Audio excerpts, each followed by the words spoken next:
I hope Cassette Beasts doesn't also get sued for some broad patent the Pokemon Company owns. Cassette Beasts, similar to Palworld, fills the need for a Pokemon game that's actually good. While still a titan of the monster catching turn based genre, Pokemon has done little to innovate within its recent games.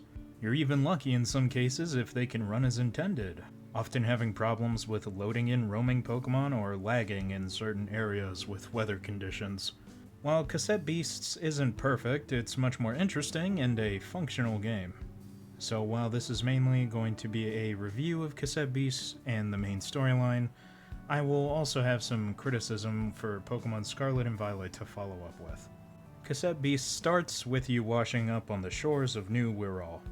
You eventually wander your way to a nearby settlement called Harbor Town, where you do a short tutorial battle and get your starting monster tape from a ranger named Kaylee. Kaylee then escorts you to the settlement, telling you this is going to be your new home. There's no way off New Wirral. After you pass out and are given a room above the Gramophone Cafe, the hub to swap companions and buy general supplies, you join Kaylee on patrolling the nearby area. Rangers are responsible for the safety of the people on New Wirral and assisting in their various requests. They're also more apt to do so by using cassette tapes to record the essence of monsters and transform into them. While on your patrol with Kaylee, she has you record a Dominoth, which allows you to glide through the air.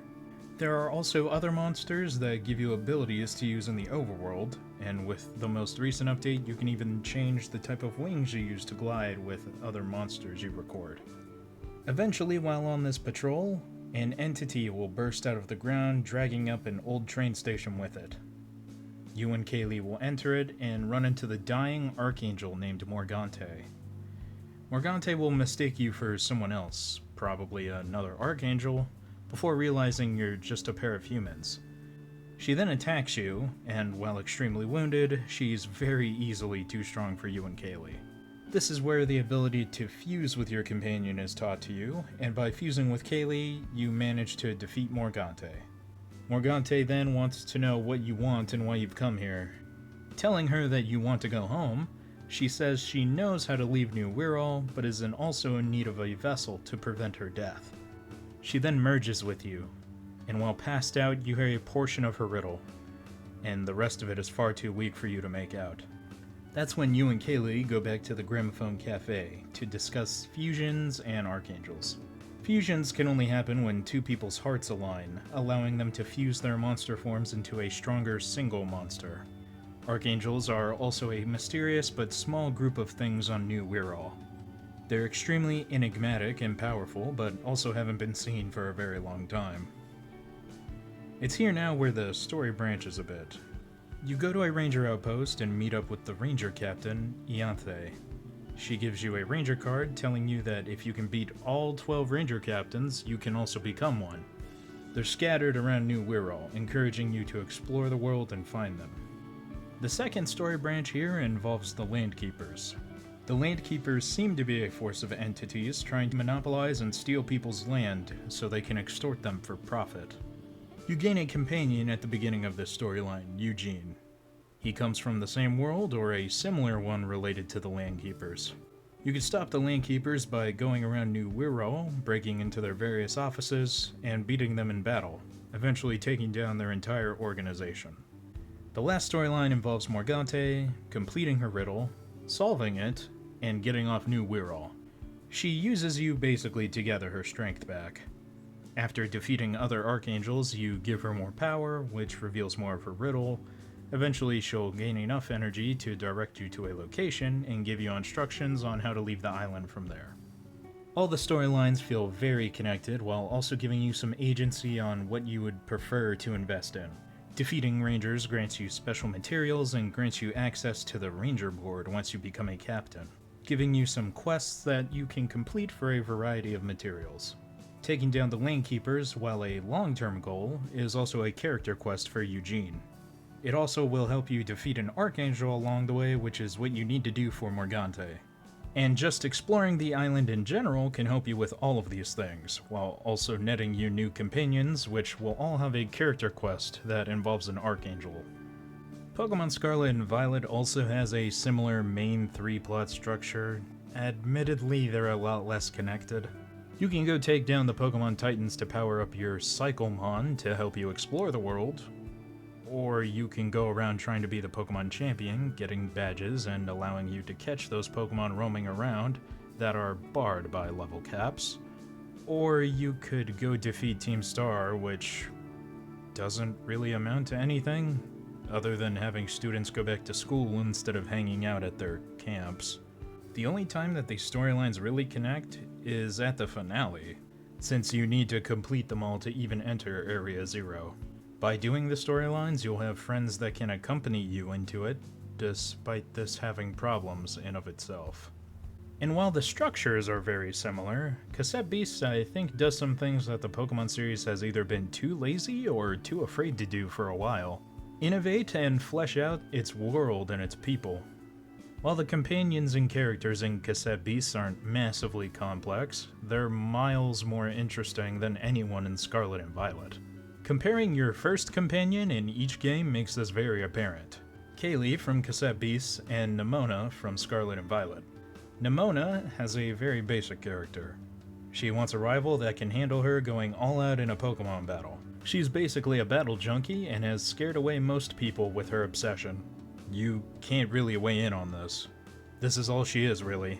She'll encourage and support you, but only because she sees potential in you to become someone who can give her a real fight. There's other things to learn about her. Her parents are generally inattentive, for example, but none of this is actually important to the game. It's all meaningless. The only thing that's going to matter is she loves battling, and eventually she'll have a real challenge by fighting you. There's also no meaningful development from Nimona's perspective. She loves battling. Everyone is scared of her battle-hungry nature. She doesn't need to change it because you come into the picture and basically never turn her away. Nor do your friends from the DLC or other storylines, really.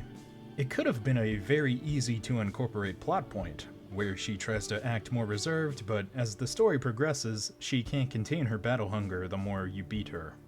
And people along your journey could comment on how she's changed, or they don't believe it really, and that they're scared of her, but it's not a side of her you see right away. Kaylee, on the other hand, does have some traits like Nimona that will fall by the wayside, but they help her feel more real. The main thing you learn about Kaylee is that at one point she was part of a religious type of settlement on New Wirral called Morningtown. While it starts by her telling you of her involvement with it, you eventually come to find out that she was basically the fixer of the settlement. She would quell the doubts and troubles others had within the settlement with their leader. She had left at some point due to a combination of things, but the most important thing being that an archangel had been manipulating their leader by speaking to him, and she had thought he had gone crazy. Already, if you don't want to consider the little things you learn about Kaylee from resting at campfires and leveling up your relationship with her, this partner quest already makes her way more complex than Nimona. She at some level feels shame for being part of the Morning Children, since she lies to you about her involvement. She also feels some type of fault for what she's done within the settlement, and many NPCs within the area openly call her a traitor. Despite how she feels about the religious leader Dorian, his death is still something that affects her. While she had run away from the religion, she still cared for its people, remarking to Dorian's new fixer that they aren't bad people and to be wary of who you place your faith in. She even tells you how she and Dorian came to the Morn Children at a similar time, and at one point were good friends. I guess it's just odd to me that the massive multi-million-dollar company can't do what Cassette Beasts has done. Make characters that are doing more than hit a single note. Even looking at your other companions in Scarlet and Violet makes this obvious. None of them are nearly as interesting as Kaylee. Arvin wants to help his pet Mabostiff, and be the best cook in the region. Penny is actually the leader of Team Star and has just returned to the academy after being excessively bullied. Again, these characters have small moments where these are not the focus of their character right away, and they reveal something else about themselves. But they always return to these points, like they can't care about something else in the long term. Cassette Beasts overall has a more interesting story than Pokemon Scarlet and Violet. If they make more Cassette Beasts games, I would hope the storyline isn't always the same, as it is with most Pokemon games, but at the moment it's a novel story. It has a few pitfalls that are common with Pokemon-ish games. You being the person that can solve everything, who happens to be here before something terrible can happen, is the main one. There's also clearly entities more powerful than you that don't make a focused effort to get rid of you. Alf, the main villain of Cassette Beasts, for example, teleports you to a dying world where you'll be out of his way once. He sees that you've come back, since you see him after every Archangel battle, and he just doesn't try that again. He also doesn't realize or doesn't really care about the Amber Lodge rescuing you from that dying world. It's odd that he never tries to get the Amber Lodge on his side, or at the very least destroy it like he did to Morgante, which is also kind of a problem. He didn't really destroy Morgante, and he never finishes the job for whatever reason. She's the only person who knows how to leave New Wirral in the first place, so why he doesn't capture her or finish destroying her is beyond me. Alf's ego and arrogance could be used to excuse these things, but they should also be reasons why he doesn't allow them to happen. Alf's ego should have him finish off Morgante, to show that his ego was wounded by her betrayal, and this was him lashing out at her as an example. And his arrogance should at least lead to him trying to find the Amber Lodge and have it move him to a different world. The other big pitfall is that every companion quest involves an Archangel somehow. I'm not sure that's something you could really look over, since Ianthe says that Archangels haven't been seen in a long time. You and your friends just happen to run into every Archangel on the island. Before Alf, who is gathering them, and before they leave the areas they're at to attack people or settlements. Gwen is the only Archangel who I can understand waiting around to meet as many people as possible, but that has to do with her obsession with humans, and she's also in the DLC. Her story is mostly self-contained, and she doesn't really affect anything going on in New Wirral, which is mostly disappointing. She's obviously extremely powerful, and at the end of her DLC, she comes to terms with not going after people on New Wirral, as long as you visit her every now and then. It would be nice if she did appear on New Wirral at some point, even if it was just a cameo to interact with you. Alf also has no interest in capturing her from a story perspective, which also doesn't really track, unless she's supposed to be stronger or as strong as Alf, so he can't, in which case you should be petitioning her to help you deal with him. On the other hand, Scarlet and Violet has smaller problems, but more of them. It has the same problems of you basically being the prodigy that will save the world and no one ever trying to stop you in a meaningful way, but also Team Star never just onslaughts you and beats you through exhaustion. If they really want to stop you, they can just battle you until you can't fight back anymore. The fact that no one can tell that Director Clavel is Clive following you around on your Team Star missions is odd. He changes his outfit and hairstyle, sure, but presumably sounds the same. I wouldn't know, since there's never ever going to be voice acting in a Pokemon game. Like Fire Emblem, there were a few games that could have improved with full voice acting outside of cutscenes. Just going from Awakening with basically no voice dialogue to Fates with similar treatment to finally getting almost all the dialogue fully voiced in Three Houses has given me new appreciation for voice acting.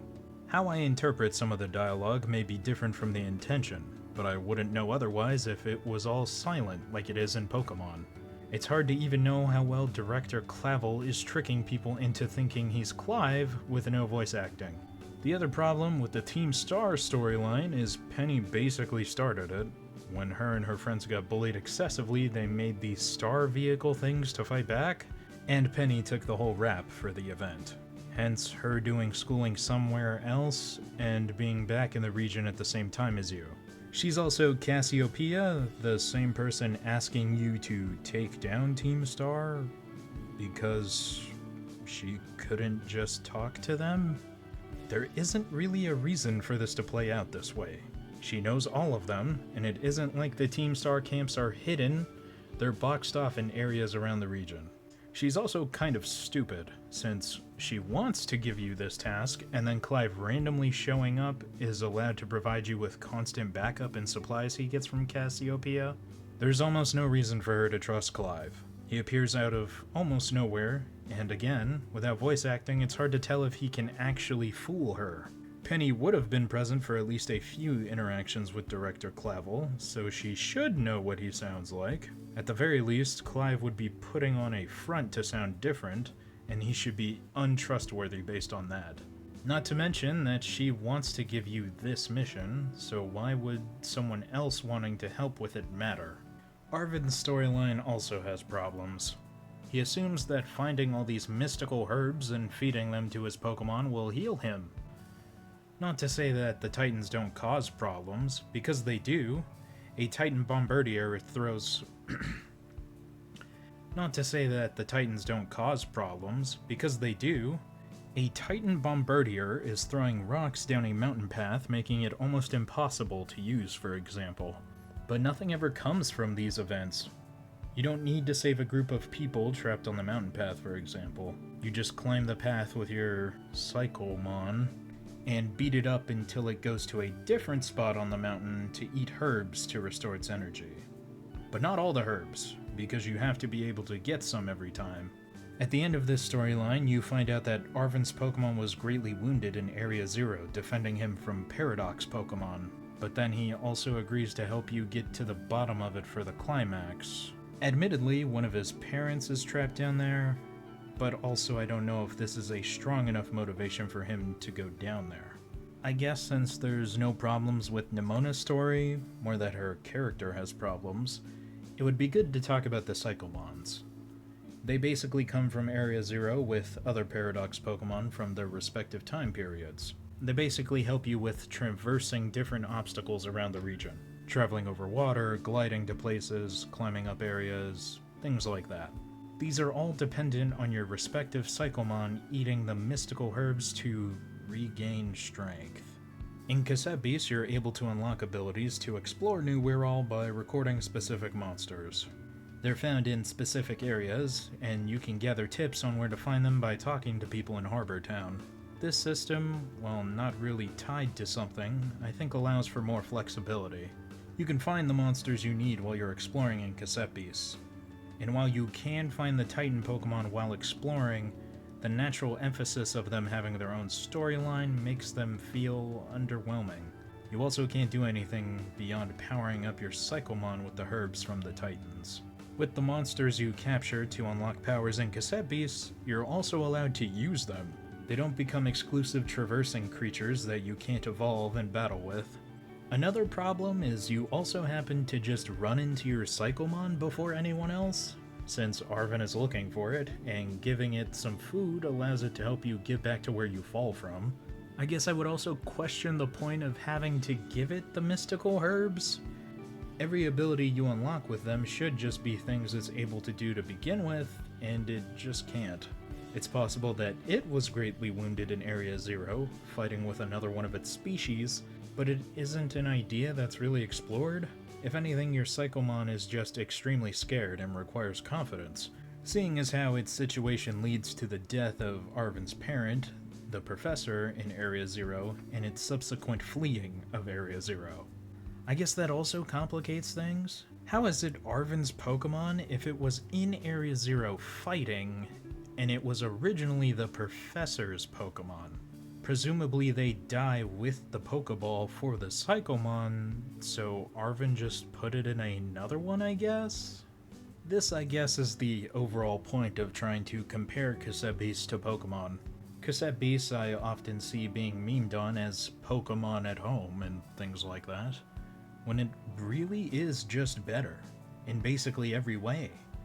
They occupy the same category of game, and Pokemon being around for so long with such a powerful brand name means no doubt people will compare them, but it's almost not even fair.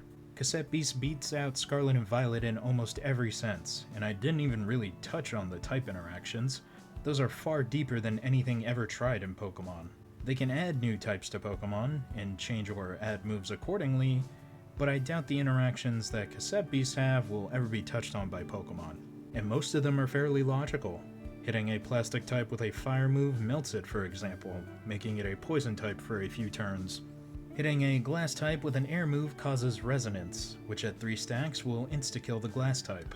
There's all kinds of interactions like this that impact the way you battle and build your team. But there's one last complaint I really have with Scarlet and Violet that I can't find an equivalent for in Cassette Beasts. Terastallization.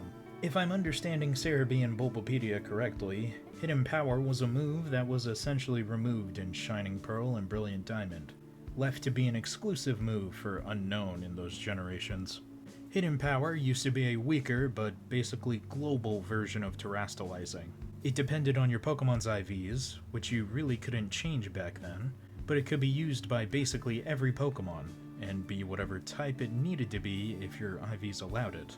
So they took that away for a while, leaving it only for Unknown, which is a worthless Pokemon, and brought it back in a more restrictive form known as Terastallization.